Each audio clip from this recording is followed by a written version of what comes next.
রিফাত, ওর তো বাবা, নতুন ভাড়াটিয়া এসেছে, ওদের একটু সাহায্য কর। উফ মা, এখন না, খুব ইন্টারেস্টিং সিন চলছে। সিন তো সারা জীবনই চলবে, কিন্তু মানুষজন তো এখনই বাসায় আসছে। ওঠ দ্রুত। আরে, তারা কি প্রথমবার বাসা বদলাচ্ছে? নিজেরাই সামলাক। এই ছেলে, বেকার বসে বসে সিনেমা দেখার সময় আছে, আর একটু সাহায্য করার সময় নেই? মা, তুমি বুঝতে পারছো না, এই সিনেমাটা দারুণ জায়গায় এসেছে, একদম ক্লাইম্যাক্স। ক্লাইম্যাক্সে এসে যদি মোবাইলটা নিয়ে নিই? আহ মা প্লিজ, আমি যাব না। ঠিক আছে, তাহলে মোবাইলটা দাও, আমি দেখে নেই কত ইন্টারেস্টিং। ওকে ওকে, যাচ্ছি যাচ্ছি। এই তো বুদ্ধিমান ছেলে। অনিচ্ছা সত্ত্বেও রিফাত মোবাইল বন্ধ করে দরজার দিকে হাঁটতে থাকে, কিন্তু তখনও তার মনে একটাই প্রশ্ন, এই ভাড়াটিয়ার জন্য কি তার মুভির ক্লাইম্যাক্স মিস করতে হলো? তবে সে তখনও জানে না, এই নতুন ভাড়াটিয়ার আগমন তার জীবনে গল্পেও একটা নতুন ক্লাইম্যাক্স নিয়ে আসতে চলেছে। তারপর রিফাত বাইরে গেল, গিয়ে দেখলো যিনি তাদের বাসা ভাড়া নিয়েছে তিনি দাঁড়িয়ে আছেন। রিফাত তাকে জিজ্ঞাসা করলো, আসসালামু আলাইকুম। ওয়ালাইকুম সালাম। আঙ্কেল, আপনি কি নতুন ভাড়াটিয়া? হ্যাঁ বাবা, আমি হাসান আহমেদ। তুমি কি এখানে থাকো? হ্যাঁ, ওপরের ফ্ল্যাটে। আসলে আমার আম্মু আমাকে পাঠিয়েছেন আপনাদের সাহায্য করতে। ওহ, তারপর রিফাত তাদের কাজে সাহায্য করতে লাগলো। প্রায় 3 ঘন্টা হয়ে গেছে, এখনো কাজ শেষ হয়নি, আর তার ভাড়াটিয়া আঙ্কেল নবাবের মতো তাকে অর্ডার করেই যাচ্ছে, এটা করো ওটা করো। বিরক্তি হয়েই গেল, কিন্তু রিফাত মনে মনে ভাবছে, এই বেটার নিশ্চয়ই মেয়ে আছে, আর আমি ওর সাথে প্রেম করবো আর কষ্টের উসুল তুলবো। কিছুক্ষণ পর রিফাত খেয়াল করলো আঙ্কেলের স্ত্রী আর তার পিচ্ছি ছেলেকে নিয়ে বাসায় ঢুকছে। তাদের দেখেই রিফাতের মনটা খারাপ হয়ে গেল। কত শখ ছিল তাদের একটা মেয়ে থাকলে চুটিয়ে প্রেম করবে, তা তো আর হলো না। রিফাত বিরক্ত নিয়ে বলল, দূর কপালের দোষ, আমার জীবনে প্রেম ভালোবাসা নাই। ঠিক তখনই পিচ্ছিটা তার আম্মুকে বলল, আম্মু, আপু আসবে কখন? এই তো চলে আসবে। এই কথা শুনে রিফাতের মনটা বেশ ভালো হয়ে গেল।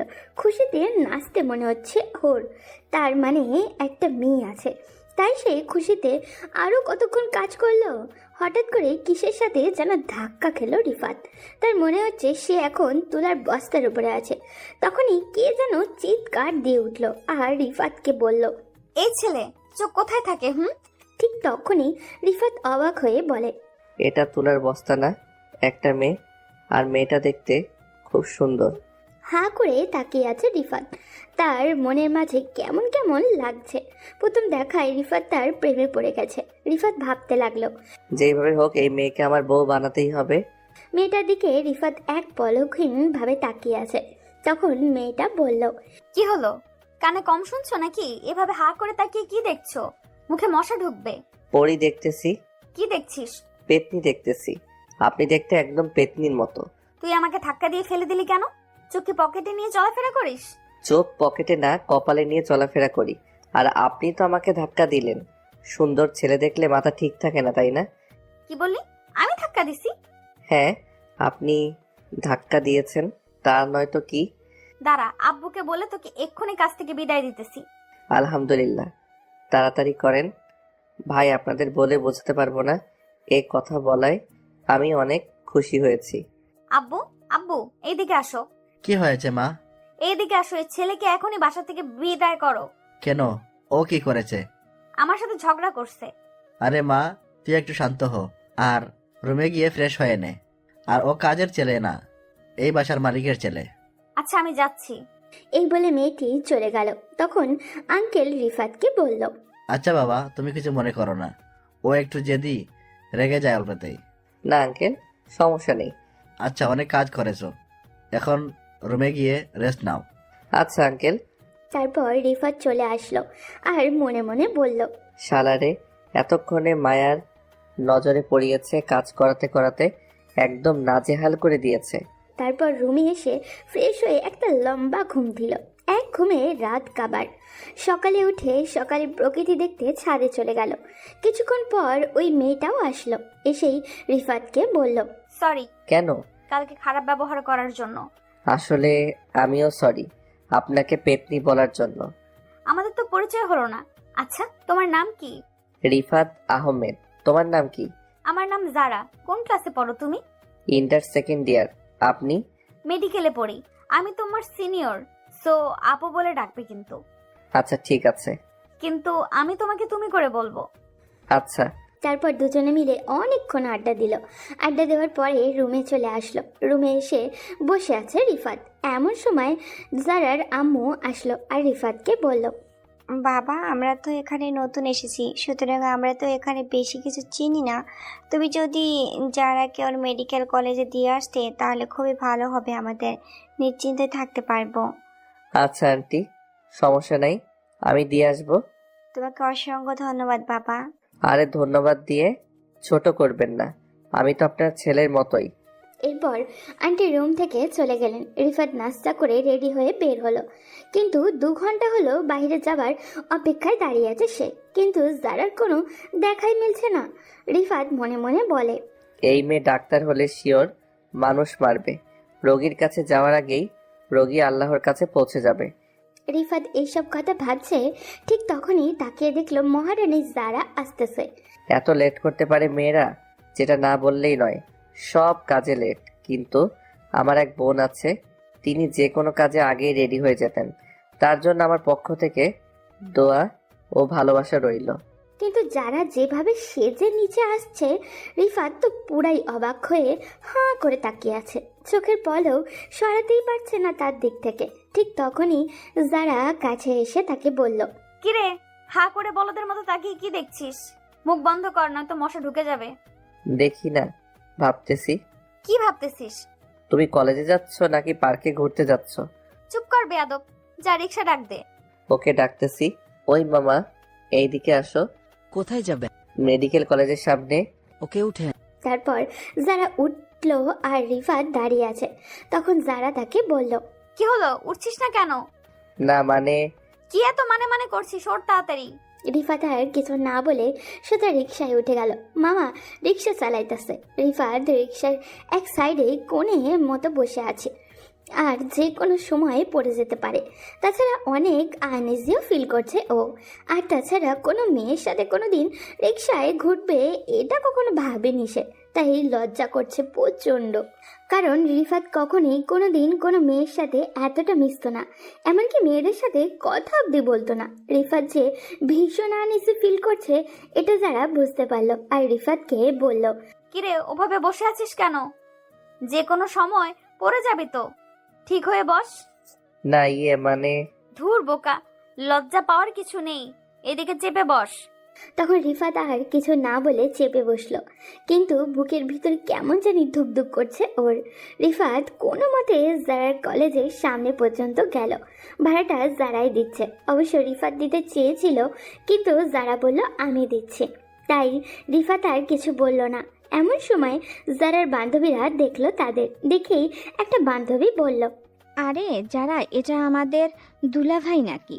ও তোদের দুলা ভাই না, তোদের ছোট ভাই। ওহ। তারপর যারা রিফাতকে সবার সাথে পরিচয় করে দিল। তারপর যারা তার ক্লাসে চলে গেল। রিফাতও চলে আসলো ও তার কলেজ ক্যাম্পাসে। আসতেই তার বন্ধুরা তাকে বলল, মামা ট্রিট দে তাড়াতাড়ি। কিসের ট্রিট? ওরে আমার নেকা শোনা রে, কিছু বুঝো না, ফিডার খাও, তাড়াতাড়ি ট্রিট দে আমাদেরকে। আরে শালা, সোজাভাবে বল, কিসের ট্রিট? ডুবে ডুবে জল খাও, মনে করছো আমরা কিছুই জানি না? তুই রিলেশন করছিস, সো ট্রিট দাও মামা, কোনো ফাঁকিবাজি চলবে না। মানে কি বলছিস? আমি কখন কার সাথে রিলেশন করলাম? কি যাতা বলছিস? আমি কিছুই বুঝতে পারছি না। তারপর তার বন্ধুরা তাকে একটা ভিডিও দেখালো। রিফাত আর যারা যে রিক্সায় করে আসছিল সেই ভিডিওটা দেখে রিফাত তো বন্ধুদেরকে বলল, আরে ভাই বিশ্বাস করো, এটা আমার জিএফ না। তোর জিএফ না হলে এক রিক্সায় করে আসবি কেন? আর ইয়ার বিশ্বাস কর, আমার পুরোটা বলতে না দিয়ে এক বন্ধু বলে উঠলো, শালাকে ধরে ক্যান্টিনে নিয়ে চল, দেখি ট্রিট না দিয়ে যাবে কোথায়। এই কথা বলে ওরা সবাই রিফাতকে ক্যান্টিনে নিয়ে গেল। শালারা এমন খাওয়া দিতেছে, আমার মনে হয় এত খাবার জীবনেও খাই নাই। আমার পকেটের 12টা বাজাই দিছে। তারপর তো খাওয়া দাওয়া শেষে অনেকক্ষণ সবাই মিলে আড্ডাও দিল। এরপর বাসায় যাওয়ার জন্য রিক্সার জন্য অনেকক্ষণ অপেক্ষা করছে, কিন্তু রিক্সা আসছে না। রিফাত মনে মনে বলল, মনে হয় না আজ রিক্সা আমার কপালে আছে। আম্মু আব্বুকে কতবার বলেছি একটা বাইক কিনে দাও, কিন্তু তারা আমার কোনো কথাই শুনছে না। এই বলে রিফাত হাঁটতে শুরু করলো। কি আর করার, রিক্সা তো আসছে না। হঠাৎই একটা রিক্সা এসে তার সামনে দাঁড়ালো। তাকিয়ে দেখলো রিক্সায় জারা বসে আছে। তখন জারা রিফাতকে বলল। রিক্সায় ওঠ। রিফাত আর কিছু না বলে রিক্সায় উঠে বসলো। তখন জারা তাকে বলল। হেঁটে হেঁটে বাসায় যাচ্ছিস কেন? কেন, আর রিক্সা নেই তাই হেঁটে হেঁটে বাসায় যাচ্ছি। এভাবে দুজন গল্প করতে করতে বাসায় চলে আসলো। বিকেলবেলায় ছাদে দাঁড়িয়ে আছে রিফাত। তখন জারার পিচ্ছি ভাইটাও আসলো। রিফাত আর সাথে অনেকক্ষণ গল্প করলো। জারার ভাই হেব্বি ফাজিল, এক কথায় তার মতো দুষ্টু লোক আর হয়ই না। আমার শালা হলে ভালোই হবে, বেশ মজা করতে পারবো। শালা দুলাভাই। একটু পরেই ঝর্ণা ছাদে আসলো। রিফাত তখন রুবিক কিউব বক্স মিলাইতেছে। তাকিয়ে দেখলো যারা কালো একটা জামা পরেছে। খুব সুন্দর লাগছে যারাকে। আমি তো আবারও ক্রাশ খেলাম। এই মেয়েকে বিয়ে করতে পারলে আমার জীবন ধন্য। ঠিক তখনই ঝর্ণা এসে আমাকে বলল, তুই এগুলো মিলাইতে পারিস? পারি, কোনো ব্যাপার না, একেবারে সহজ। তুই আমাকে এগুলো মিলানো শেখাবি? আচ্ছা ঠিক আছে, শিখাবো। রিফাত জারাকে মিলানো শিখাইছে, বাট সে পারছে না। রিফাত মনে মনে ভাবছে, অন্য কেউ আমাকে 1000 টাকা দিলে আমি তাকে আরো 50 টাকা বেশি দিয়ে বলতাম, যা ভাই তুই বাড়িতে চলে যা, তোর এসব শিখা লাগবে না। তবুও অনেক কষ্টে যারাকে মিলান্তি শিখালাম। শত হোক 10টা না 5টা না, একটা মাত্র ভালোবাসা। শিখা শেষে যারা আমাকে বলল, এটা আমি নিয়ে যাই? নিয়ে যাও। তোর কোনো সমস্যা নাই তো? না, সমস্যা হবে কেন? তারপর কিছুক্ষণ আড্ডা দিতে রুমে চলে গেল। রাতে খাওয়া দাওয়া করে ঘুমিয়েও পড়ল রিফাত। সকালবেলা উঠে ফ্রেশ হয়ে রিফাত আর যারা কলেজে গেল। তাদের কলেজ পাশাপাশি। কলেজে আড্ডা দিয়ে ক্লাস শেষ করে আবারও যারার সাথে বাসায় চলে আসলো। সন্ধ্যার সময় রিফাত তার আম্মুকে বলল, আম্মু, আমি প্রাইভেট পড়বো। প্রাইভেট পড়বি পর, মানা করছে কে? টিচার বের করে দাও তাহলে। আর তাছাড়া যারা আপুকে জিজ্ঞেস করো সে আমাকে প্রাইভেট পড়াবে কিনা। আচ্ছা, আমি ওর আম্মুকে বলে দেখি কি বলে। তারপর খাবার খেয়ে ঘুমিয়েও গেল রিফাত। সকালবেলা উঠে কলেজে যাবে। আসলে তার আসল উদ্দেশ্য কলেজে যাওয়া না, তার আসল উদ্দেশ্য হলো যারার সাথে সাথে থাকা। এদিকে রিফাতকে রেগুলার কলেজে যেতে দেখে তার বন্ধুরা টাসকি খেয়ে গেছে, কারণ রিফাতকে মাসে একদিন কলেজে দেখতে পাওয়া যেত না। রিফাতের বন্ধু বলল, আমি বলছি কোনো ভুল বোঝাবুঝি হয়েছে। আমাদের সামনে যে বসে আছে এটা রিফাত না, এটা রিফাতের ডুপ্লিকেট। আরে অত অবাক হচ্ছিস কেন? মাঝে মাঝে ভালো হয়ে যাওয়া কি খারাপ নাকি? ভালো হয়ে যাওয়া আর প্রেমে পড়া এক জিনিস না ভাই। সত্যি বল, তুই প্রেমে পড়েছিস? তোকে মাসে একদিন কলেজে দেখা যেত, এখন প্রতিদিন আসিস। ব্যাপারটা কাকতালীয় না, নিশ্চিত কোনো কাহিনী আছে। না রে, প্রেম টেম কিচ্ছু না, এমনি আসছি। ও এমনি এমনি? তাহলে তোর সকালে কলেজে ঢোকার আগে মেডিকেল কলেজের গেটের বাইরে একটা মাইয়াকে নামিয়ে দিস। আমাদের বন্ধু কলেজে আসছে, কারণ সে একজন রিক্সা চালক হয়ে গেছে। মেয়েদের কলেজে নামিয়ে দেওয়ার নতুন সার্ভিস খুলেছে। তোর পাগল, ও এমন কিছু না। ওকে, নামটা বল। সেই ওকে? যারার নাম নাকি মুখ দিয়ে বের হবে না। কি, তোরা জানিস কিভাবে? ভাই, আমরা তোর বন্ধু, তোর চেয়ে আগে বুঝে গেছি। একটু বেশি ভালো লাগে ওকে, তাই প্রতিদিন নিয়ে আসি। মনে মনে কবেই প্রেমে পড়ে গেছিস, অথচ আমাদের বলিস না। আহারে, আমাদের ছোট্ট রিফাত বড় হয়ে গেছে। তোদের সঙ্গে কিছু শেয়ার করাই ভুল। শেয়ার না করলে তো আমরা ধরে ফেলতাম। এবার বল, যারাকে কখন প্রপোজ করবি? ওরে পাগল, এখনো তো বুঝিনি আমি ওকে পছন্দ করি। মানে তুই গোপনে বডিগার্ড সার্ভিস দিচ্ছিস? তোরাও না? ঠিক আছে, সব বলবো, কিন্তু তোরা কেউ যারার সামনে কিছু বলবি না। আচ্ছা, বলবো না। তারপর রিফাত সবগুলো ক্লাস করে যারাকে তার মেডিকেল কলেজ থেকে নিয়ে বাসায় চলে আসলো। বিকেলের নরম রোদ পড়েছে, হালকা বাতাসও বইছে। ছাদের এক কোণে দাঁড়িয়ে আছে রিফাত আর যারা। দুজনেই রেলিং ধরে নিচের রাস্তার দিকে তাকিয়ে আছে। চারপাশে পাখির ডাক, দূরে অজানা ধ্বনি ভেসে আসছে, যার মুখের উপর বাতাসে তার চুলগুলো এসে পড়ছে কিছুক্ষণ পরপর। যারা চুলগুলো সরিয়ে রিফাতকে বলল, তুমি হঠাৎ এত রেগুলার কলেজে যেতে শুরু করলে কেন? হঠাৎ? মানে আগে তো শুনলাম মাসে 1 থেকে 2 দিন কলেজে যেতে, এখন প্রতিদিন যাও কেন? এটা কি খারাপ কিছু? না, খারাপ না, তবে পরিবর্তনটা একটু রহস্যময় লাগছে। আসলে কলেজে যাওয়ার সময় একটা খুব সুন্দর দৃশ্য দেখতে পাই প্রতিদিন, তাই যাই। সুন্দর দৃশ্য? কি এমন সুন্দর দৃশ্য? তুমি? কি? মানে তুমি যখন আমার সাথে রিক্সায় বসো তখন তোমাকে দেখে দিনটা ভালো লাগে, তাই প্রতিদিন যাই। তুমি সিরিয়াস? এই জন্য রোজ কলেজে যাচ্ছ? একদম সিরিয়াস। একটা সুন্দর জিনিস দেখার সুযোগ থাকলে কেউ কি মিস করতে চায়? আমি কিন্তু তোমার বড় আপু হই। তো তাতে কি হয়েছে? সুন্দর জিনিস দেখতে সমস্যা কি? তুমি কিন্তু খুব ফাজিল একটা ছেলে। গল্প করতে করতে সন্ধ্যা হয়ে গেল। তারপর রিফাত রুমে চলে আসলো। তার আম্মু এসে তাকে বলল, যারা তোকে পড়াতে রাজি হয়েছে। ও মা, তাই নাকি? তা কখন থেকে পড়াবে? কালকে বিকাল থেকেই পড়াবে। আচ্ছা ঠিক আছে। পরদিন রিফাত কলেজে গেল না, যারাও গেল না। বিকেলবেলায় রিফাত তাদের বাসায় দরজায় নক দিল। আন্টি এসে দরজা খুলেও দিল। তারপর রিফাত বলল, কেমন আছেন আন্টি? ভালো আছি, তুমি কেমন আছো? জি আন্টি, আমি ভালো আছি। আচ্ছা, যারা আপু কোথায়? ও রুমে আছে। আচ্ছা, তাহলে আমি যারা আপুর রুমে যাই। আচ্ছা যাও। তারপর রিফাত ওর রুমের দিকে গেল। দরজা বন্ধ, তাই দরজায় নক করলো, কিন্তু কেউ খুললো না। তাই রিফাত নিজেই দরজা ধাক্কা দিয়ে ঢুকে গেল। রুমে ঢুকে দেখলো যারা গোসল শেষ করে তোয়ালে পরে আয়নার সামনে দাঁড়িয়ে আছে। হঠাৎই তোয়ালে সরিয়ে ফেললো। রিফাত জারার এই অবস্থা দেখে ভ্যাবাচাকা খেয়ে গেল। একটু পরেই যারা রিফাতকে আয়নায় দেখলো। যারা রিফাতের দিকে তাকিয়ে একটা চিৎকার দিয়ে বলল, আম্মু, আম্মু। রিফাত যারা চিৎকার করা দেখে সেও চিৎকার করে বলতে লাগলো। আন্টি। রিফাত চিৎকার করার দেখে যারা বলল, কিরে, তুই আম্মুকে ডাকছিস কেন? তুমি একা ডাকতেছো তাই, যদি শুনতে না পাই তাই একটু হেল্প করলাম। দাঁড়া, আজকে তোর খবর আছে। কথাটা বলে ওয়াশরুমে ঢুকে গেল। রিফাত তখন বসে আছে। কিছুক্ষণ পর আম্মু আসলো। এসেই বলল, বাবা কি হয়েছে? ঝর্ণা চিৎকার করলো কেন? আসলে আন্টি আপুর টিকটিকি দেখতেছে, তাই ভয় পেয়ে এভাবে চিৎকার করছিল। ও আচ্ছা, আমি তাহলে আসি। কথাটা বলে আন্টি চলে গেল। রিফাত রুমেই বসে আছে। একটু পরেই যারা ওয়াশরুম থেকে বের হলো। এরপর এসে তার কলার ধরে বলল, তুই এত বড় বেয়াদব কেন? আমি কি করেছি? অন্য কারো রুমে ঢুকতে হলে নক দিয়ে ঢুকতে হয়, সেটা তুই জানিস না? আমি ঢোকার আগে নক দিছিলাম, কিন্তু তুমি দরজা খুলোনি, পরে আমি ঢুকে পড়েছি। এবার আমার কলারটা ছাড়ো। তুমি টিচার না মাইয়া গুন্ডি? এই কথাটা বলার সাথে সাথেই যারা ছেড়ে দিল আর রিফাতকে বলল, তুই কিছু দেখিসনি তো? আরে কি যে বলো না, আমি অবুঝ দুধের শিশু, নাক টিপ দিলেই দুধ বের হবে। আর আমি কিছু দেখিনি। সত্যি বলছিস তো? একেবারে সত্যি। আচ্ছা, এখন পড়তে বস। কি পড়বো? কি পড়ার জন্য এসেছিস? ও হ্যাঁ, ইংরেজি পড়ার জন্য এসেছি। আচ্ছা, এইটা কি ভার্বের মধ্যে পড়েছে? কি ভাবো?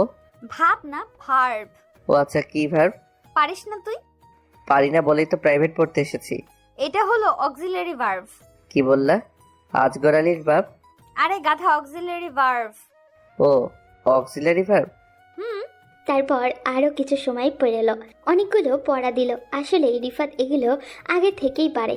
হয়তো আপনারা বলবেন, তাহলে প্রাইভেট পড়া দরকার কি? আরে প্রাইভেট পড়ি শুধু যারার কাছাকাছি থাকার জন্য। এরপর সাথে সাথে পড়া কমপ্লিট করে দিলাম। তারপর যারা আমাকে বলল, এত তাড়াতাড়ি মুখস্থ হয়ে গেল? জি হ্যাঁ। Thank you so much. কোথায় টাঙ্কির ভিতর কই মাছ? আরে একটু মজা করলাম তোমার সাথে। ও তাই নাকি? আচ্ছা, কালকে এগুলো শিখে আসবি কেমন? ওকে। আপু, যাওয়ার সময় একটা কথা বলো। বল। তোমার কোমরে যে ছোট্ট কালো তিলটা না, ওইটা খুব সুন্দর। তার মানে তুই সব দেখে ফেলেছিস? না, আমি কিছু দেখিনি। তাহলে তিলটা দেখলে কিভাবে? দাঁড়া বেয়াদব। রিফাত আর এক মুহূর্ত সেখানে না দাঁড়িয়ে একটু দূরে চলে গেল। রিফাত কলেজে যাওয়ার সময় একসাথেই যায়, আবার বাসায় আসার সময় একসাথেই আসে। বিকেলবেলায় প্রাইভেট পড়ার উদ্দেশ্য শুধু যারাকে দেখার জন্য, আর কিচ্ছুই না। আবার প্রাইভেট পড়া শেষে ছাদে দুজন মিলে আড্ডাও দেয়। এক কথায় যারার সাথে সারা দিন চিপকে থাকে রিফাত। এইভাবে 3 মাস চলে গেল। এর মধ্যে রিফাত যারাকে অনেক ভালোবেসে ফেলেছে, যা তার মুখের ভাষায় প্রকাশ করা প্রায়ই অসম্ভব। কারণ রিফাত যাকে ভালোবাসে সে এক বুক সমুদ্র নিয়ে ভালোবাসে, আর ওই ভালোবাসার কোনো সীমানা নেই। কেউ যদি আমার ভালোবাসার সীমানা খুঁজতে যায়, যুগ যুগ কেটে যাবে আমার ভালোবাসার সীমানা, তবু খুঁজে পাওয়া অসম্ভব। তাই সে ভাবছে এবার ঝর্ণাকে মনের কথাটা বলে দেওয়াই দরকার, কিন্তু মনের ভিতরে অনেক ভয় লাগে তার। তবুও ভাবলো কালকেই জারাকে প্রপোজ করবে। পরদিন রিফাত বসে আছে কলেজ ক্যাম্পাসে। এক বন্ধু ফুল আনতে কি পাঠিয়েছে, কিন্তু সে এখনও আসছে না। প্রায় 1 ঘন্টা পর ফুল নিয়ে আসলো। তারপর রিফাত তাকে বলল, কিরে সালা, ফুল নিয়ে আসতে তো লেট কেন? কি আর করব বল, আমি ফুল আনতে গেছি আর আমার গার্লফ্রেন্ড সেটা দেখে ফেলেছে। পরে কি হয়েছে? পরে কি আর হবে, উনি ভাবছে আমি ফুল নিয়ে অন্য কাউকে প্রপোজ করতে যাচ্ছি। পরে লেগে গেল ঝগড়া, ওকে ম্যানেজ করে আসতে লেট হয়ে গেছে। দোস্ত, তুই আমার জানের জিগার দোস্ত। আচ্ছা, তুই ওই সূরা পারিস না? ওইটা পড়ে ফু দে আমাকে। কেন রে? আরে, ওকে যে প্রপোজ করব, ভয় লাগে, তাই বলছি সূরাটা পড়ে ফু দে আমাকে। আরে যা, আল্লাহর নাম নিয়ে দেখিস সফল হয়ে আসবি। আচ্ছা, আমি তাহলে প্রপোজ করতে যাই। আজকে ঝর্ণাকে প্রপোজ করবই। এই কথাটা বলতে বলতে জারার কলেজের সামনে চলে আসলো। মনের ভিতর কেমন জানি ভয় হচ্ছে তার, তবুও বারবার কে যেন বলছে, তুই পারবি রিফাত, একবার বলে দেখ তুই পারবি। এরপর রিফাত কলেজের ভিতরে গিয়ে দেখলো জারা ও ওর বান্ধবীদের সাথে আড্ডা দিচ্ছে। রিফাত জারাকে ডাক দিল। আপু, একটু এদিকে আসো। কি বলবি বল। আরে, সবার সামনে বলা যাবে না, একটু এদিকে আসো। আচ্ছা বল, কি বলবি? আরে, এখানে বলবো না, একটা জায়গায় চলো, সেখানেই বলবো। কোথায় যেতে হবে? আরে আগে চলো তো, তারপর বলছি। তোর হাতে ফুল কিসের? কাউকে প্রপোজ করবি নাকি? চলো তো আগে। আচ্ছা ঠিক আছে, চল। তারপর রিফাতের সাথে জারা হাঁটতে লাগলো। রিফাত আর জারা একটা নদীর পাড়েও আসলো। তাদের কলেজের থেকে নদীটা বেশি দূরে না, জাস্ট 5 মিনিট লাগে। আসার কিছুক্ষণ পর ঝর্ণা রিফাতকে বলল, কিরে, তোর মনের মানুষ কোথায়? আছে তো, কোথায়? আমার সামনে দাঁড়িয়ে আছে। মানে কি বলছিস? গোধূলির আলো নদীর জলে প্রতিফলিত হচ্ছে, হালকা বাতাস বইছে, চারপাশে নিস্তব্ধ, শুধু পানির মৃদু ঢেউয়ের শব্দ। যারা নদীর ধারে দাঁড়িয়ে চুলের এক পা সরিয়ে আকাশের দিকে তাকিয়ে আছে। রিফাত তাকিয়ে মুগ্ধ হয়ে দেখছে। হাতে এক গুচ্ছ লাল গোলাপ তুলে ধরে রিফাত গম্ভীর কণ্ঠে বলল, যারা। যারা চমকে রিফাতের দিকে তাকায়, চোখে অবাক ভাব। বাতাসে তার চুলগুলো উড়ছে যেন নদীর ঢেউ খোলানো পানি। রিফাত আলতো করে যারার মুখের উপর থেকে চুলগুলো সরিয়ে দিতে লাগলো, আর যারা বলল, রিফাত, এটা কি করছো? তোমার চুলগুলো নদীর ঢেউয়ের মতো দুলছে, বাতাস তোমাকে আরো সুন্দর করে তুলেছে, কিন্তু আমি চাই তুমি এই মুহূর্তটাকে আরো সুন্দর করে দাও। মানে? আসলে যারা, তুমি আমার মনের মানুষ, আমি তোমাকে অনেক ভালোবাসি। তোমাকে ছাড়া আমি আমাকে ভাবতে পারি না। জানি তুমি আমার বয়সে বড়, কিন্তু ভালোবাসা কখনো বয়স দেখে হয় না। প্লিজ আমাকে ফিরিয়ে দিও না। দেখো, আমি তোমাকে অনেক ভালোবাসি। তুমি যদি আমাকে ভালো না বাসো, তাহলে আমি বিষ খেয়ে মরে যাব। এই কথাটা বলে শেষ করতে না করতেই যারা রিফাতকে ঠাস করে 2 গালে বসিয়ে দিল এবং বলতে লাগলো, লজ্জা করে না আমাকে এগুলো বলতে? কি করে ভাবলি আমি তোর মতো একটা পিচ্চির সাথে প্রেম করব? নাক টিপ দিলেই দুধ বের হবে। আর কি বললি, মরে যাবি? আসলে আমি 40টা খাই না অনেক দিন ধরে। কি? কিন্তু এই আশা তোমার কোনোদিনও পূরণ হবে না। কেন রে, আমার এই আশা পূরণ হবে না? আমার বাবা যে কিপ্টে, 40টা কখনো করবে না। লজ্জা করে না হাসতে? আসলে আমার লজ্জা শরম একটু কমই। ভালো, তুই থাক। এই কথাটা বলে যারা চলে যেতে লাগলো। রিফাতও যারার সাথে সাথে যেতে লাগলো। যারা একটা রিক্সা নিল বাসায় যাওয়ার জন্য। রিফাত যে রিক্সায় উঠতে যাবে ঠিক তখনই যারা বলতে লাগলো, তুই রিকশায় উঠেছিস কেন? বাসায় যাব তাই। একা একা যা, আমার সাথে না। এই কথাটা বলেই যারা চলে গেল। রিফাতের মনটা খুব খারাপ হয়ে গেল, কারণ সে এই প্রথম প্রপোজ করছে কাউকে, বাট রিজেক্ট করে দিয়েছে। মনটাকে সান্ত্বনা দিল ও, কিন্তু কেন যেন বলছিল একবার না পারলে দেখো শতবার। সেও হাল ছেড়ে যাওয়ার পাত্র নয়। এবার যেহেতু হয়নি, পরে অবশ্যই হবে। তারপরে রিফাত আরও একটা রিক্সা করে বন্ধুদের কাছে চলে গেল। বন্ধুদের কাছে যেতেই তাই বলল, কি বন্ধু, কাজ হয়ে গেছে? এখন ট্রিট দিবি, কোনো কথা শুনবো না। কাছে আয়। কাছে আসতেই ঠাস ঠাস করে 2টা চর বসিয়ে দিল রিফাত। তারপর তার বন্ধু তাকে বলল, আমাকে মারলি কেন? শালা, তুই কি সূরা পড়ে ফু দিছস? কোনো কাজ হয়নি। আরে যতটুকু পারছি ততটুকু পরেই ফু দিছি। সূরা পড়ার আগে ওযু করছিলি? না। আরে শালা, সারাদিন থাকিস নাপাক, কাজ হবে কিভাবে? ঠিক বলেছিস। তারপর ওদের সাথে কিছুক্ষণ আড্ডা দিয়ে বাসায় চলে আসলো রিফাত। বিকেলবেলায় জারার কাছেও গেল। জারা তাকে দেখে বলল, কিরে কি জন্য আসছিস? পড়ার জন্য। আমি তোকে আর পড়াবো না। কেন গো? কি বললি তুই? বলছি কেন পড়াবে না? তুই আমাকে প্রপোজ করছিস তাই? আরে এটা কোনো ব্যাপারই না।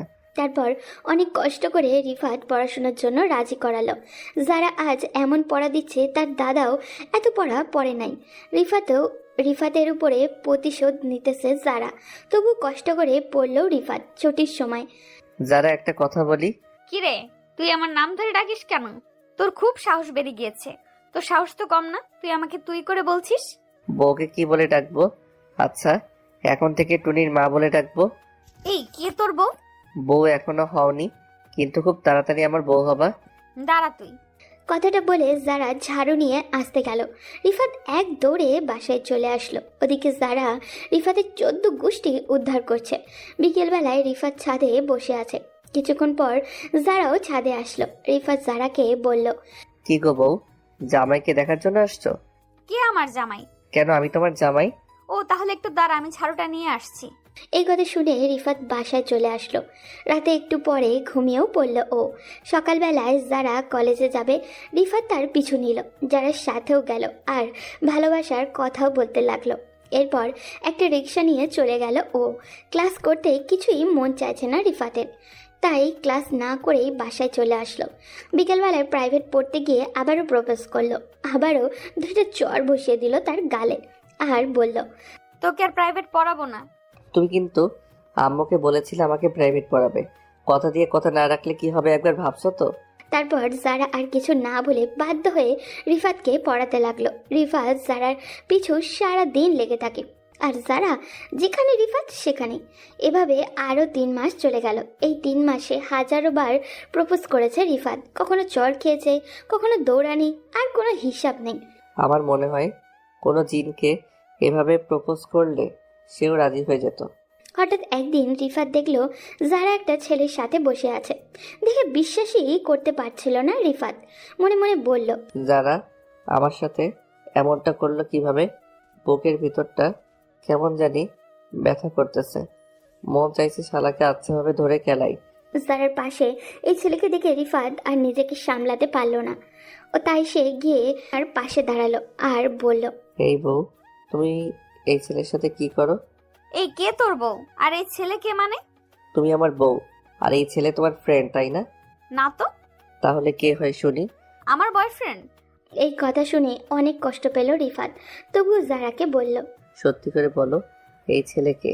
আরে আজব তো, মিথ্যা বলার কি আছে? যারা প্লিজ ফান করিও না, আমি তোমাকে অনেক ভালোবাসি। তোর সাথে ফান করব কেন? এটা আমার বিএফ। আর শোন, ও মেডিকেলে ভালো একটা ছাত্র, ওর সাথে আমার লাইফ সেটেল হয়ে যাবে। আর হ্যাঁ, তুই বেহায়ের মতো আমার পিছু ঘুরিস না বলে দিলাম। আর ভালো ফ্যামিলির ছেলে হলে এমনিতেই আর আসবি না। রিফাত আর কি বলবে বুঝে উঠতে পারছে না। তারপর রিফাত বলল, আচ্ছা ভাই, ভালো থেকো। কথাটা বলে রিফাত চলেও আসলো যারার কাছ থেকে। মনে মনে প্রতিজ্ঞা করলো, আর যেমন ওর সামনে আসলে বেশি ভালোবাসি বলে বেহায়ের মতো কিছু ঘুরতাম, আর ঘুরবো না। আমি খারাপ হতে পারি, বাট আমার ফ্যামিলি খারাপ না। কালকে থেকে নতুন রুটিন তৈরি করবে রিফাত। এতে করে যারার পিছু ঘোরা থেকে বিরত থাকতে পারবে সে। বুকের বাম পাশে খুব ব্যথা করছে রিফাতের। রাতে অনেক কান্না করেছে। খাওয়া দাওয়া না করে শুয়েই পড়ল ও। সকালে ঘুম ভাঙলো তার আম্মুর ডাকে। আম্মু তাকে দেখেই বলল, কি রে, কান্না করছিস নাকি? তোর চোখ মুখ লাল কেন? আরে না, কান্না করবো কেন? ঘুম হয়নি, তাই হয়তো এমন। ফ্রেশ হলে ঠিক হয়ে যাবে। ওকে যা, ফ্রেশ হয়ে নাস্তা করতে আয়। ওকে আসছি, তুমি যাও। এরপর তার আম্মু চলে গেল। রিফাত ফ্রেশ হয়ে নাস্তা করার জন্য গেলেও কিন্তু খেতে ইচ্ছা করছিল না ওর, কারণ বারবার আর কথা মনে পড়ছে। তবুও তার আম্মুর জন্যই খেতে হলো। এরপর নাস্তা করে ছাদেও চলে গেল। ছাদে গিয়ে দেখলো যারা দাঁড়িয়ে আছে। তাকে দেখে আর ছাদে থাকলো না ও, সোজা রুমে চলে আসলো। একটু পর কলেজে যাওয়ার জন্য বের হলো ও। দেখলো যারা দাঁড়িয়ে আছে। রিফাত সোজা নিচের দিকে তাকিয়ে হেঁটে হেঁটে অনেকটুকু পথ চলে আসলো। এসে রিক্সার জন্য দাঁড়িয়ে রইল।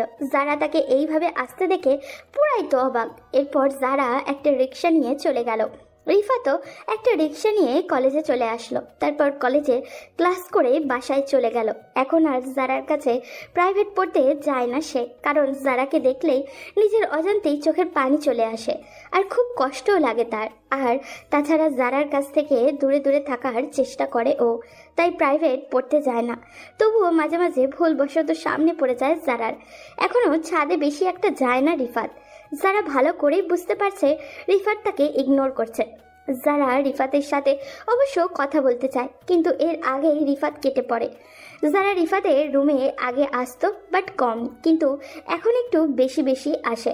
তার আম্মুর কাছ থেকে খোঁজ খবরও নেয়। যখন রিফাতের রুমে ঢোকে তখন রিফাত অন্য রুমে গিয়ে দরজা বন্ধ করে শুয়ে থাকে। রিফাতের এমন আচরণ দেখে যারা অনেক কষ্ট পায়। এইভাবে কয়েকটা দিন চলে গেল। একদিন রিফাত কলেজ থেকে আসার সময় রিক্সা না পেয়ে রাস্তা দিয়ে হেঁটে আসতেছে। হঠাৎই একটা মেয়ে পিছন থেকে ডেসে তাকে জড়িয়ে ধরলো।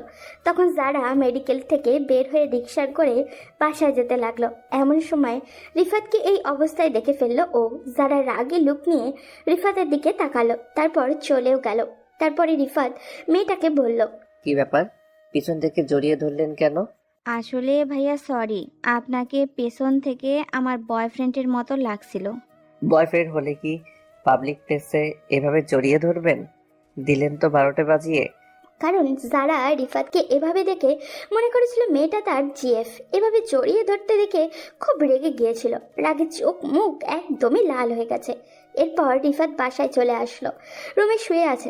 তখন যারা রুমে ঢুকলো। রিফাত পালতে যাবে তখনই কলার ধরে বলল, কি গো, কোথায় পালাচ্ছ? কই, কোথাও না। আমাকে ইগনোর করো কেন? আরে আপু, আপনাকে ইগনোর করব কেন? আমি তো আপনার কথাগুলো মানার চেষ্টা করছি। এই তুমি আপনি আপনি করতেছো কেন? বড়দের আপনি করে বলবো না তো কি বলে ডাকবো? তাহলে আগে তুমি করে বলতে কেন? আগে আপনাকে ভালোবাসতাম তাই। এখন আমাকে ভালোবাসো না? না, ভালোবেসে আর লাভ নাই, আপনি অন্য কারো হয়ে গেছেন। আরে শুনবা তো আগে। আমার একটু তাড়া আছে, আমি গেলাম। এই বলে রিফাত চলে আসলো। এই কথাগুলো না বললেই যারা বুঝে না প্রিয় মানুষকে দূরে ঠেলে দিয়ে কেমন কষ্ট হয়।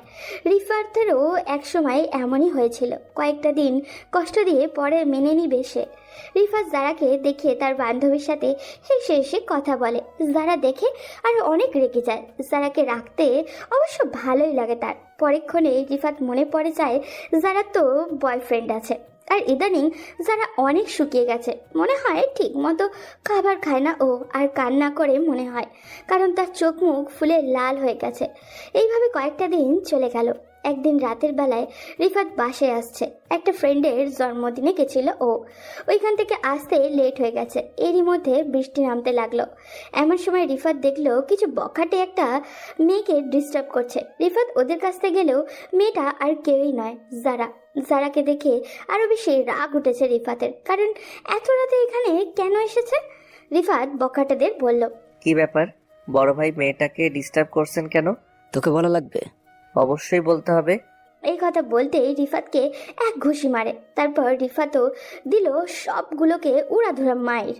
এর এক পর্যায়ে তাদের চাকুর আঘাতে রিফাতের হাত কেটে যায় এবং তারা পালিয়ে যায়। তখন যারা এসে তার ওড়না ছেড়ে রিফাতের হাতে বেঁধে দেয় এবং বলে, ছাতার নিচে আসো, লাগবে না।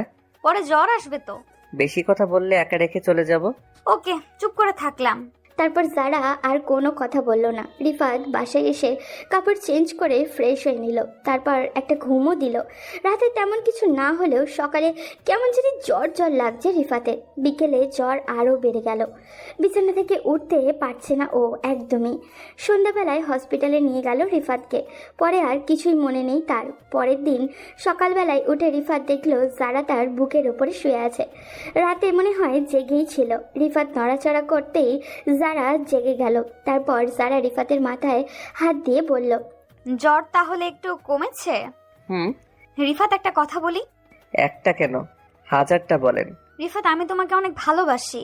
আরো কিছু বলবেন? এমন করো কেন? সত্যি আমি তোমাকে অনেক ভালোবাসি। আমি ভালোবাসি না, এখন আসতে পারেন। এরপর যারা কান্না করতে করতে চলে গেল।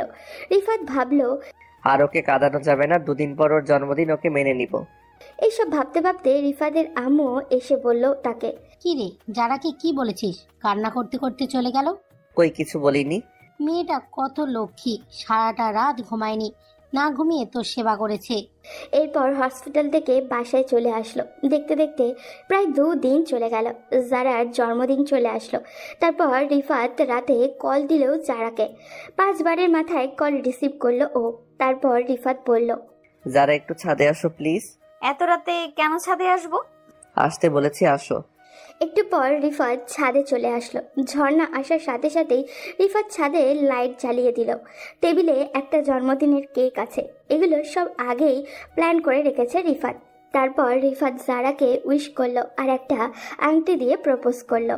আই লাভ ইউ যারা। এভাবে হবে না। তাহলে কিভাবে? আগে গোলাপ ফুল নিয়ে আসো। এত রাতে কোথায় পাবো গোলাপ ফুল? ওকে, ছাদের ওপাশ থেকে ফুল নিয়ে করলেই হবে। তারপর রিফাত ছাদের এক পাশ থেকে ফুল আনলো আর জারাকে প্রপোজও করলো। I love you, do you love me? I will marry you, you will marry me. Kiss, love you too. তারপর দোলনায় বসে আছে দুজন। যারা রিফাতের কাঁধে মাথা রেখে বসে আছে। যারা বলতে লাগলো, জানো বাবু, আমি তোমাকে অনেক আগে থেকেই ভালোবাসতাম। আমি তোমার পরীক্ষা নিয়েছিলাম, আর ওই ছেলেটা আমার ফ্রেন্ড। ও তাই? হুম। আচ্ছা, এখন একটা কিস দাও। যে যারা রিফাতকে কেস দিতে যাবে তখনই জারার ভাই এসে হাজির। অবশ্য রিফাতের আম্মু আর জারার আম্মু জানে তাদের যে দুইজন দুজনকে ভালোবাসে। জারার ভাই ছাদে এসে তাদেরকে বলল, তোমাদেরকে নিচে ডাকছে। চলো। নিচে গিয়ে যারা পুরাই অবাক, কারণ বাসায় অনেক লোক, সাথে একজন হুজুরও আছেন। রিফাত তার আম্মুকে বলল, কি ব্যাপার আম্মু, ডাকছো কেন? তোদেরকে আজ এখনই বিয়ে দিয়ে দেবো, তাই ডেকেছি। রিফাত তো পুরাই অবাক, মনে মনে খুব খুশি হলো। যারা লজ্জায় মাথা নিচু করে আছে। অবশেষে বিয়েটা হয়েই গেল তাদের। রাত অনেক হয়েছে। অতিথিরা একে একে বিদায় নিয়েছে। রিফাতের ঘরটাকে সুন্দর করে সাজিয়ে দিয়েছে তার বন্ধুরা। নরম আলো, ফুলের সৌরভ আর হালকা মিউজিক যেন একটা স্বপ্নের মতো পরিবেশ তৈরি করেছে। যারা লজ্জায় এক পাশে বসে আছে, মাথা নিচু করে রেখেছে ও। রিফাত দরজা লাগিয়ে ধীর পায়ে এগিয়ে এলো। এই যে ডাক্তার ম্যাডাম, এভাবে চুপচাপ বসে আছো কেন? মনে হচ্ছে যেন ক্লাস টিচারের সামনে দাঁড়িয়ে আছো। চুপ করুন। বাহ, এতক্ষণ তো দিব্যি কথা বলছিলে, এখন চুপ কেন? আমি কি এতটাই ভয়ঙ্কর? ভয় পাইনি তোমাকে। তাহলে? জানি না, সবকিছু কেমন নতুন লাগছে। রিফাত একটু এগিয়ে এলো, জারার পাশে বসলো। একদম কাছে এসে তার হাতটা ধরলো। জারার দম বন্ধ হয়ে আসছে, হাতটা রিফাতের হাতে কাঁপছে। রিফাত নরম স্বরে বলল, তোমার হাত তো ঠান্ডা হয়ে গেছে, লজ্জা পাচ্ছ নাকি? না তো। সত্যি? যারা আরো লজ্জা পেয়ে চোখ সরিয়ে নেয়। রিফাত হেসে উঠল। সে জানে যারা খুবই নার্ভাস। সে একটু দুষ্টুমি করেই বলল, আচ্ছা যারা, আমি তোমাকে কি একটা প্রশ্ন করতে পারি? হ্যাঁ, করো। তুমি কি সত্যি আমাকে ভালোবাসো, নাকি আম্মুর চাপে পড়ে বিয়ে করেছো? এই প্রশ্ন কেন? না মানে এতক্ষণ ধরে একদমই আমার দিকে তাকাচ্ছ না, ভাবলাম হয়তো জোর করে বিয়ে দিয়ে দিয়েছে। আর তাছাড়া তুমি তো আমাকে রিজেক্ট করে দিয়েছিলে। আমি তো তোমাকে বললামই, এটা তোমার পরীক্ষা করার জন্য। আমি তো অনেকদিন ধরেই তোমাকে ভালোবাসি। কথাটা বলার পর যারা একদম চুপ হয়ে গেল। রিফাত অবাক হয়ে তার দিকে তাকিয়ে আছে। তারপর হঠাৎ করে তাদের ঠোঁটের কোণে এক চিলতে হাসি ফুটল। তাহলে তো আমি খুব লাকি। মানে এত সুন্দর লক্ষ্মী একটা মেয়ে আমাকে ভালোবাসে, ভাবতেই ভালো লাগছে। রিফাত ধীরে ধীরে যারার হাতটা নিজের হাতে নিল। আলতোভাবে তার কপালে একটা চুমুও দিল। এভাবে কি করছেন? তোমার স্বামী হিসেবেই তো করেছি, নাকি ভুল হয়ে গেল? খুব বেশি বাড়াবাড়ি করবেন না। ও তাহলে একটু সময় দেই, তাই না? রিফাত হেসে বালিশে হেলান দিল। কিছুক্ষণ নীরবতা। তারপর যারা একদম চুপচাপ। কিছুক্ষণ পর সে নিজেই ধীরে ধীরে রিফাতের কাঁধে মাথা রাখলো। আরে এখন কি তবে লজ্জা কেটে গেছে? রিফাত, কখনো আমায় ছেড়ে চলে যাবে না, কেমন? তুমি কি জানো আমি জীবনে সবকিছুতে একটু ফাঁকিবাজ। মানে ক্লাসে ফাঁকি দেই, ঘুমানোর সময় ফাঁকি দেই। আমি সিরিয়াস। আমিও সিরিয়াস, জীবনে অনেক কিছু ফাঁকি দিয়েছি, কিন্তু তোমাকে ভালোবাসাটা কখনোই ফাঁকি দেব না। যারা শুনে হালকা হাসলো। তারপর ধীরে ধীরে নিজের হাতটা রিফাতের হাতের উপর রাখলো। দুজনের মাঝে আর কোনো কথা নেই, শুধু একটা অনুভূতি, ভালোবাসা। সারা রাত একে অপরকে জড়িয়ে ধরে ঘুমিয়েছিল রিফাত আর যারা। ভালোবাসার উষ্ণতা তারা দুজনেই গভীর ঘুমে তলিয়ে গিয়েছিল। সকালে দক্ষিণের জানলা দিয়ে নরম রোদ এসে পড়ল রিফাতের মুখে। রোদ্দুরের উষ্ণতা আর হালকা বাতাসের ছোঁয়ায় তাদের ঘুম ভেঙে গেল। সে আলতো করে চোখ মেলে দেখলো যারা তার বুকের উপরে মাথা রেখে গভীর ঘুমে মগ্ন। তার চুলগুলো এলোমেলো হয়ে গালের উপরে এসে পড়েছে। সূর্যের আলো পড়ায় চুলের মধ্যে একরকম সোনালি আভাও দেখা যাচ্ছে। রিফাত এক দৃষ্টিতে তাকিয়ে রইল। এত মিষ্টি, এত নিষ্পাপ মুখ। তার মনে হলো পৃথিবীর সবচেয়ে সুন্দর দৃশ্যটা সে দেখেছে এই মুহূর্তে। সে আলতো করে হাত বাড়িয়ে যারা চুলগুলো সরিয়ে দিল। চুলের গন্ধে এক ধরনের মিষ্টি আবেশ জড়িয়ে গেল তার মনে। সে একটু ঝুঁকে জারার কপালে নরম একটা চুমু দিল। নিজের মনে ফিস ফিস করে বলল, জানো, তুমি যখন ঘুমাও তখন আরো বেশি ভালোবাসতে ইচ্ছে করে। হঠাৎ দরজার বাইরে টুকটাক শব্দ হলো। কেউ একজন জানি ধীরে ধীরে দরজার কড়া নাড়ল। রিফাত, বাবা উঠবি না? বৌমাকে নিয়ে কি সারাদিন ঘুমাবি? রিফাত চমকে গেল। আম্মু এসে গেছে। সে দ্রুত জারার হাতটা সরিয়ে দিল, কিন্তু জারা তখনও ঘুমে। যারা যারা উঠো, আম্মু এসেছে। কি হয়েছে? আম্মু এসেছে, দরজা খুলতে হবে। জারা চোখ বড় বড় করে তাকালো। হঠাৎ লজ্জায় গাল টকটকে লাল হয়ে গেল। এভাবে ডাকছে কেন? উফ! ও বৌমা, একটু ওঠো মা, আমি মিষ্টি নিয়ে এসেছি, তোমাদের ঘর দেখার দরকার আছে। রিফাত মুচকি হাসলো, আর জারা লজ্জায় ওড়না ঠিক করতে লাগলো। নতুন জীবনের প্রথম সকালটা যেন ভালোবাসায় ভরা এক রঙিন গল্প হয়ে উঠেছে তাদের জন্য। রিফাত আর যারা ফ্রেশ হয়ে নিল। এরপর রিফাতের আম্মু ঘরে এসে চারপাশ দেখে সন্তুষ্টির হাসি দিলেন। সব ঠিকঠাক আছে, এখন নিচে এসো, সকালের নাস্তা রেডি। আম্মু চলে যাওয়ার পর যারা একটু লজ্জা পেয়েছিল, কিন্তু রিফাত তার হাতে ধরে বলল, ভয় পাওয়ার কিছু নেই, আম্মু শুধু আমাদের দেখতে এসেছিল। সেটা বুঝেছি। এরপর তারা দুজনে নিচে গেল এবং সবাই মিলে নাস্তা করতে বসলো। নরম গরম পরোটা, ডিম ভাজি, সবজি আর গরম চায়ের আয়োজন করা হয়েছিল। যারা একটু লজ্জা লজ্জা মুখ করে খেতে লাগলো, আর রিফাত এক চোখে তাকিয়ে তার লজ্জা উপভোগ করছিল। হঠাৎই রিফাতের আম্মু সরাসরি প্রসঙ্গে চলে গেলেন। আচ্ছা, আমি তো একটা কথা বলতেই ভুলে গেছি। কি কথা আম্মু? আমি খুব তাড়াতাড়ি নানি হতে চাই। যারা চায়ের কাপ মুখের সামনে তুলেছিল, সেটা শুনে হঠাৎই কাশতে শুরু করলো। রিফাত দ্রুত তার পিঠে হাত বুলিয়ে দিল। আম্মু এসব কি বলছেন এত তাড়াতাড়ি? আম্মু এত তাড়াহুড়ো কিসের? আমাদের একটু সময় দিন না। সময়? বিয়ের পর তো এই ব্যাপারগুলোই স্বাভাবিক, তাই না? আম্মু এখনই এসব ভাবার দরকার নেই। আমি আমার পড়ালেখাটা শেষ করি, আর রিফাতও তো এখনো পড়া শেষ হয়নি। আমি কিন্তু সিরিয়াস। আর পড়া শেষ হয়নি তো কি হয়েছে? আমার নাতিকে আমি দেখাশোনা করব, তোমরা তোমাদের পড়া চালিয়ে যাবে, সমস্যা নেই। তারপর রিফাত কিছুক্ষণ চিন্তা করলো। তারপর তারা মুখে মজার ছলে বলল, আম্মু, আপনি কি চাচ্ছেন ছেলে হবে নাকি মেয়ে? একটা টুকটুকে মেয়ে হলে ভালো হয়, পুরো মায়ের মতো দেখতে হবে। তাহলে তো আমায় আরেকটা যারা বানাতে হবে। এই কথা শুনে যারা আরো লজ্জায় লাল হয়ে গেল। ওনার কোণ হাতে পেঁচিয়ে মুচকে হাসলো, কিন্তু কিছু বলল না। ঠিক আছে ঠিক আছে, তোমাদের সময় দিলাম, কিন্তু মনে রেখো আমি কিন্তু অপেক্ষায় আছি। আমার কথায় রিফাত আর যারা চোকাচোকি করলো। নতুন জীবনের নতুন আলোচনায় লজ্জায় পরশ থাকলেও এই ভালোবাসার অনুভূতি তাদের আরো কাছে টেনে নিল। দেখতে দেখতে 2 বছর কেটে গেল। যারা তার মেডিকেল পড়া শেষ করে এখন নিজের একটা চেম্বার খুলেছে। প্রতিদিন রোগীদের সেবা করতে গিয়ে সে বেশ ব্যস্ত সময় কাটায়। অন্যদিকে রিফাতও তার পড়াশোনা শেষ করে একটি প্রাইভেট কোম্পানিতে জব করছে। তাদের জীবন এখন সুন্দর ও সুগঠিত। এক রাতে তারা দুজনেই নিজেদের রুমের বিছানায় আরাম করে বসে গল্প করছিল। বাইরে ঠান্ডা বাতাসও বইছিল, জানলার পর্দা দুলছিল হালকা হাওয়ায়। রিফাত বলল, জানো, আজ আম্মুর কি বলছিলেন? এবার কি আবার সেই একই কথা? আম্মু বললেন, আর কত দেরি করবি, তোর বউ এখন ডাক্তার, তুইও তো ভালোই কামাচ্ছিস, এবার আমাকে নানি হওয়ার সুযোগ দে। হায় আল্লাহ, আম্মু তো সত্যিই আমাদের ছাড়বে না। সত্যি বলো তো, তোমার কি ইচ্ছা নেই? ইচ্ছা তো আছে, কিন্তু এত ব্যস্ততার মধ্যে সময় কোথায়? তাহলে একটু সময় বের করতে হবে, বুঝলে? আমি ভাবছিলাম একটা সুন্দর হানিমুন প্ল্যান করলে কেমন হয়। হানিমুন? এই 2 বছর পর হঠাৎ এটা মাথায় এলো কিভাবে? কারণ বেবি প্রজেক্টের জন্য একটু রোমান্টিক পরিবেশ দরকার, তাই না? উফ, এসব কথা বলো না তো। আসলে আম্মু ঠিকই বলেছে, আমাদের জীবন অনেক সুন্দর, আমাদের ভালোবাসা পরিপূর্ণ, কিন্তু একটা ছোট্ট আমাদের মতো কেউ থাকলে কেমন হবে বলো তো? হয়তো খুব সুন্দর হবে। তাহলে ঠিক করো, আমরা কোথায় যাব? বান্দরবন কেমন হয়? নাকি সিলেটের কোনো সুন্দর রিসোর্টে যাওয়া যায়?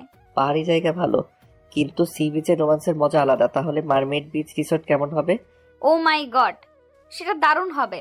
সমুদ্রের ধারে রিসোর্ট, চারপাশে শান্ত পরিবেশ, আর আমরা দুজন একসাথে।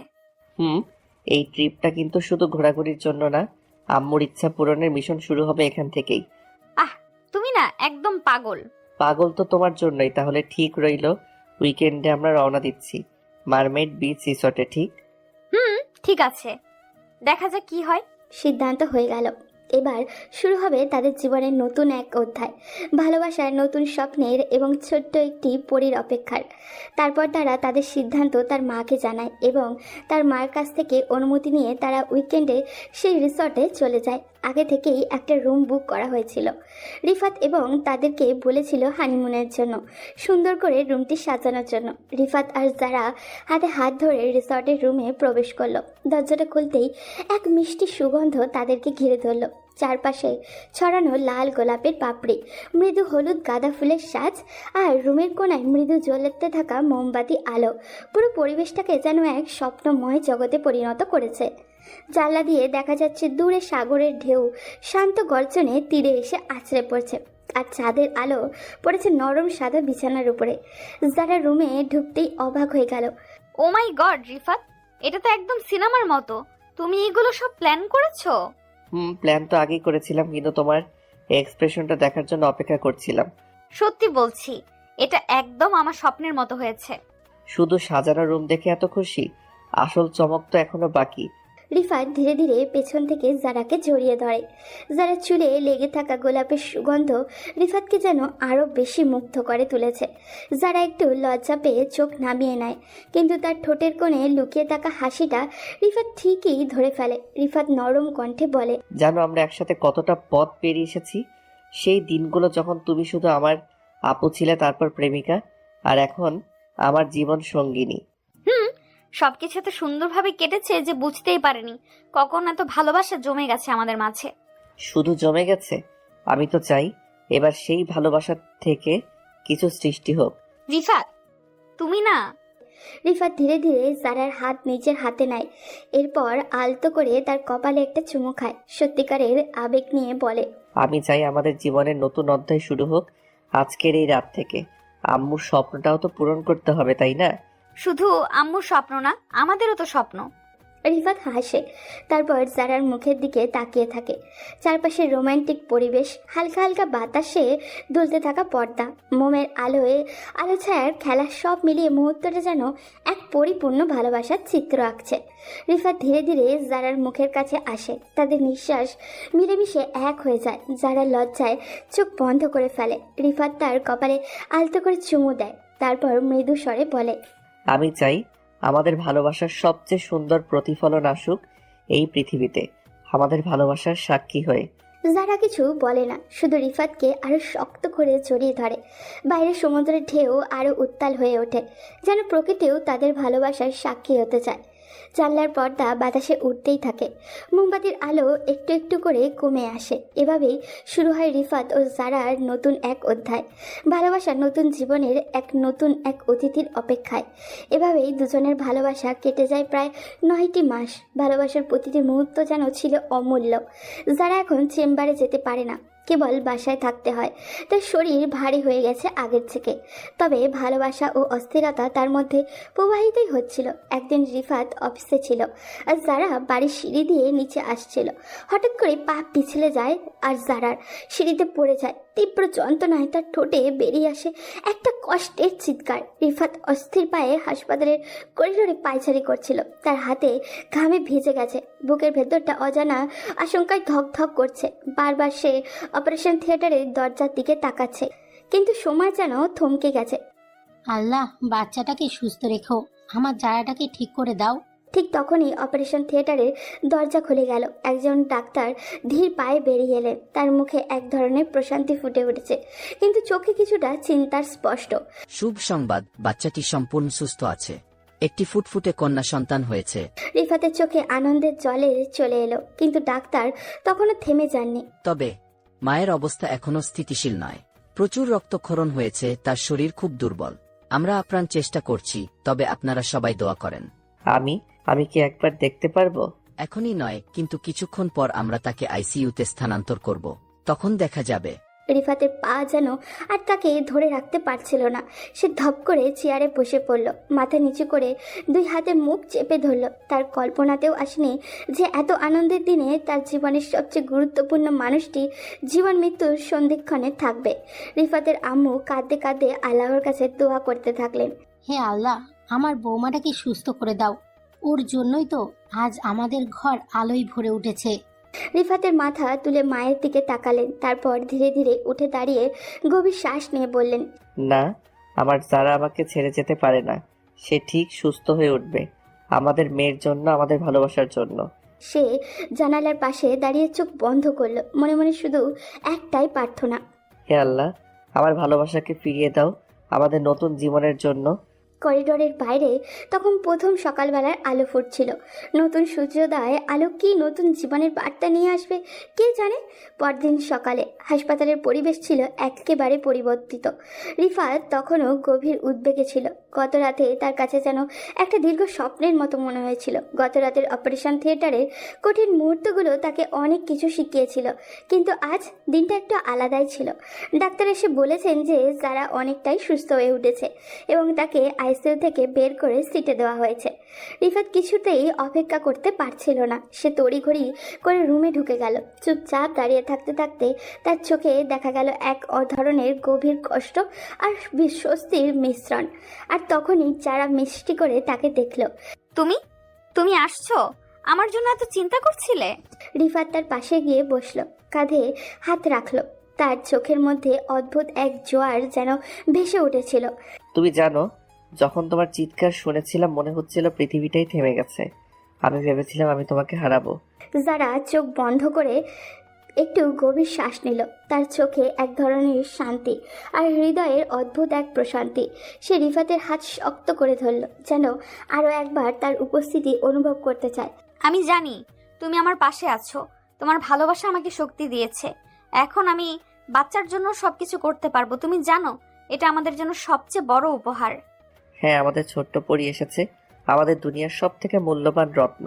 তাদের চোখে চোখ রেখে কিছুক্ষণ একে অপরকে অনুভব করলো। তারপর কিছু ঘন্টা পর তাদের ছোট্ট বাচ্চাটাকে হাসপাতালের পরিচর্যা করা এনে দিলেন। রিফাতে আর যারা তাকে একে অপরের কাছে তুলে ধরলেন। শিশুটির ছোট্ট ছোট্ট হাত পা মিষ্টি মুখের দিকে তাকিয়ে তাদের চোখে জল চলে এলো। জীবনের সবচেয়ে সুন্দর মুহূর্ত ছিল এটি, তাদের ভালোবাসার ছোট্ট প্রমাণ, তাদের নতুন জীবনের প্রথম পদক্ষেপ। যারা মেয়েটির মুখে আলতো করে চুমু দিয়ে বলল, তুমি আমার পৃথিবী, তুমি আমার সবকিছু, তোমার সঙ্গে শুরু হবে আমাদের নতুন জীবন। তুমি জানো, আমাদের ভালোবাসার শক্তিতে সবকিছু সম্ভব। আমি তোমাদের দুজনকে পৃথিবীর সবচেয়ে সুখী মানুষ বানাবো। আমি জানি তুমি সেই ভালোবাসার রাজা। দুজন একে অপরের দিকে তাকিয়ে রইল। তাদের চোখে ছিল অগণিত কথা, অগণিত অনুভূতি। এখন তারা ছিল একসাথে, এক পরিবার, এক নতুন পৃথিবী গড়ার পথে। এভাবেই তাদের ভালোবাসার পরিসমাপ্তি ঘটল, নতুন এক অধ্যায়ের সূচনাও হলো।